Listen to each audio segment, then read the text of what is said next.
এই প্রশাসক নিয়োগের বিধান কনস্টিটিউশনের মধ্যে নাই। বিশ্ববিদ্যালয় ভিসিগুলোকে নিয়োগ দেওয়ার ক্ষেত্রে আপনি কি করলেন? দলীয়করণ, যেটা সবসময় আমরা বলছি যে ফ্যাসিস্ট চরিত্র কোথায় থেকে শুরু হয়? দলীয়করণের মাধ্যমে। ব্যারিস্টার শাহরিয়ার কবির আপনাকে দিয়ে যেমনটি বলা হচ্ছে সিটি কর্পোরেশনের দলীয় প্রশাসক জুলাই স্পিরিটের প্রতি অবজ্ঞা। জামায়াতে ইসলামী আরো বলছে দলান্ধদের পোস্টিং দিয়ে খুশি করার ব্যবস্থা নিয়েছে সরকার। জানতে চাই যে প্রশাসন নিয়োগের মধ্য দিয়ে কি সত্যি জুলাই স্পিরিট লঙ্ঘিত হচ্ছে?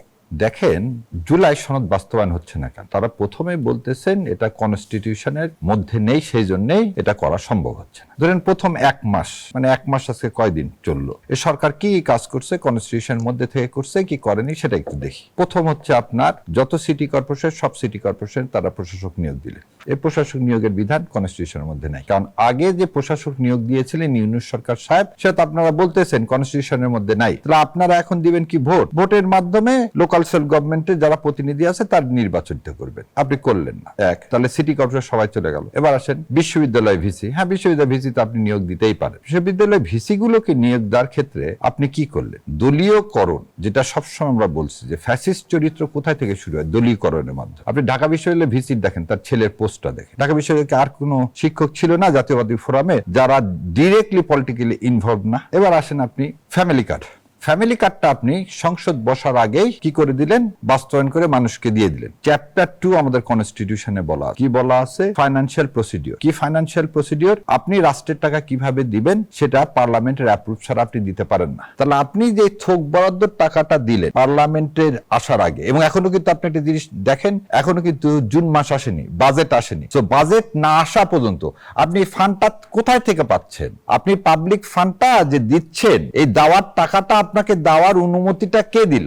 একই জিনিস আপনি বলতেছেন সামনে ফার্মার্স কার্ড দেওয়া হবে। কিন্তু বাজেটে তো টাকা সংকুলন নাই। আপনি তো চাইলেই টাকাটা আপনি যেখানে ইচ্ছা সেখানে খরচ করতে পারছেন না। তার মানেটা কি? দলীয় এজেন্ডা বাস্তবায়নের জন্য সংবিধান চুলায় যাক, সংবিধান চুলায় যাক। যেটা যেটা আমার দরকার সেটা সেটা আমি করব, যেটা যেটা আমার দরকার নাই সেটা করব না। সেখানে ফ্যামিলি কার্ড কিংবা কৃষক কার্ডের এই মুহূর্তে প্রয়োজনীয়তা কি নেই? প্রয়োজনীয়তা থাকলে সেটা আগে তার জন্য বাজেট অ্যালোকেশন করতে। ধরে নেন আমি আপনাকে 10 টাকা দিতে চাই, আগে তো আমার মানি ব্যাগে 10টা টাকা থাকতে হবে। তো বাজেট তো করে দিয়েছে ইউনূস সরকার গত বছর, তার জন্য তো ফ্যামিলি কার্ড বা কৃষি কার্ডের জন্য কোনো বরাদ্দ নাই। তাহলে বরাদ্দ যখন না থাকবে তখন আপনি এটা দিচ্ছেন কোথায় থেকে? নাম্বার 1। নাম্বার 2 হচ্ছে আর একটা জিনিস, রাজনৈতিক প্রকল্প, বা আমি বলবো আপনাকে এটা হচ্ছে যে আমরা যেটা বলতেছি প্রশাসনে বা সমস্ত জায়গায় যে দলীয়করণ করা হচ্ছে। খাল কাটা কর্মসূচি নিয়ে আসছেন। এখানে একটা জিনিস মনে আছে আমার, এটা বোধহয় 78 সালের ঘটনা। তখন জিয়া রহমান সাহেব যখন রাষ্ট্রপতি হলেন, তখন কাজী জাফর, জাদু মিয়া, এনারা সবাই বসলেন যে জিয়া রহমান সাহেবকে কি রাজনৈতিক প্রকল্পের মাধ্যমে মানুষের কাছাকাছি নিয়ে যাওয়া যায় এবং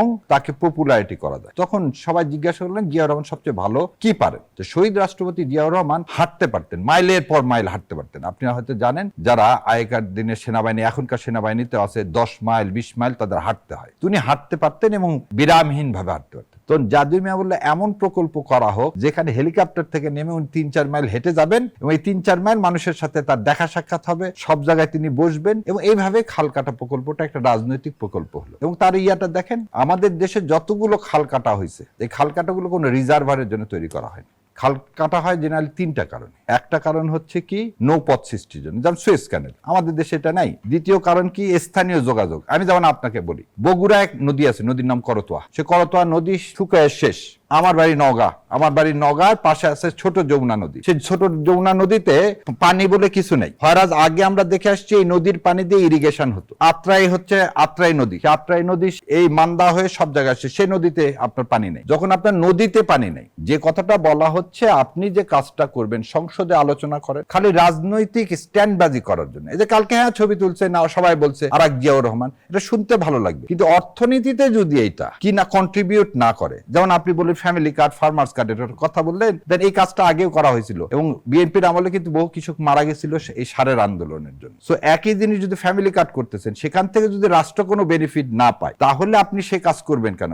তাহলে কি বর্তমান সময়ে সরকার জুলাই সনদকে গুরুত্ব না দিয়ে রাজনৈতিক এজেন্ডাকে গুরুত্ব দিচ্ছে? তার রাজনৈতিক এজেন্ডাকে গুরুত্ব দিয়ে জুলাইকে পুরোপুরি ডাইভার্ট করতেছে। যে জায়গায় আমরা প্রথমেই ছিলাম, জুলাইটা কি শাসনতন্ত্রের পরিবর্তন, শাসকের পরিবর্তন না। যে কাজটা যেভাবে হাসিনা করে গেছে সেই একই প্যাটার্ন এই প্রথম মাসে দেখতে পাচ্ছি হাসিনা কি মানুষকে দেখাইছিল বাংলাদেশ সিঙ্গাপুর হয়ে যাচ্ছে। সিঙ্গাপুর হয়ে যাচ্ছে, এদিকে ডেট আমাদের ঘাড়ে। আর একটা জিনিস বলি, যা প্রকল্পই নেন এটা তো আমার আপনার টাকা, সরকার টাকা মানি, সেটা হচ্ছে ট্যাক্স পেয়ার মানি, তাই না? আমার আপনার ট্যাক্সের টাকা দিয়ে তো করা হবে, তাহলে সেই টাকাটা তো রিটার্ন আসতে হবে রাষ্ট্রে। এই রিটার্ন আসেনি বলে তো হাসিনাকে পালায় যেতে হয়েছে। আমরা জুলাই সনদে কি এমন একটা ব্যবস্থার কথা বলছি যে ব্যবস্থা টেকসই ব্যবস্থা হয়, যেখানে ইনস্টিটিউশন বিল্ড আপ করে, যেখানে রাজনৈতিকরণ হবে না, যেখানে মানে প্রথম থেকে স্বচ্ছতা থাকবে, ট্রান্সপারেন্সি থাকবে, অ্যাকাউন্টেবিলিটি থাকবে। আজকে আপনি দেখান তো গত এক মাসে বিএনপি একটা কাজ করছে, যে কাজটা এই ট্রান্সপারেন্সি বা অ্যাকাউন্টেবিলিটি বা রাষ্ট্রের জন্য যে ছেলেগুলো রক্ত দিল, সেই রক্তকে প্রথম কথাই শুরু করছিলাম কি, তারা সবসময় সংবিধানের দোহাই দিলেন,